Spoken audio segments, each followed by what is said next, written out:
नमस्कार मित्रांनो, आज आपल्याला बघायचं आहे मिऱ्याचं रोप कसं असते. तर हे माझ्यासमोर तुम्हाला दिसायला का एक छोटा वेल आहे. आपल्या खायच्या पानासारखी पानं आहे त्याचे. हे बघा जरा जवळून दाखवतो.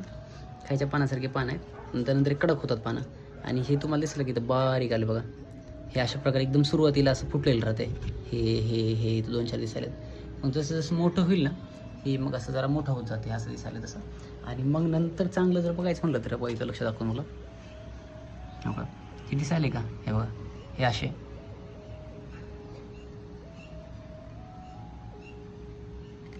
असे मिरे यायला लागते. त्याला एकदम कडक राहते. याला हार्वेस्ट करून काढावं लागते चांगलं छानपैकी. बघा हे मिरा एकदम छान प्रकारे आलेला आहे बघा. आता हे शेतीमध्ये रूपांतर केलं किंवा याचं मोठ्या प्रमाणामध्ये उत्पन्न घेतलं तर मग ते छान दिसेल. आता हे घरगुती लेवलवरती लावून बघितलेलं आहे टेस्टिंग फेजमध्ये, परंतु हे एकदम छान आलेलं आहे. आता याला टेस्ट केल्यानंतर कळेल म्हणजे कशा प्रकारे आहे.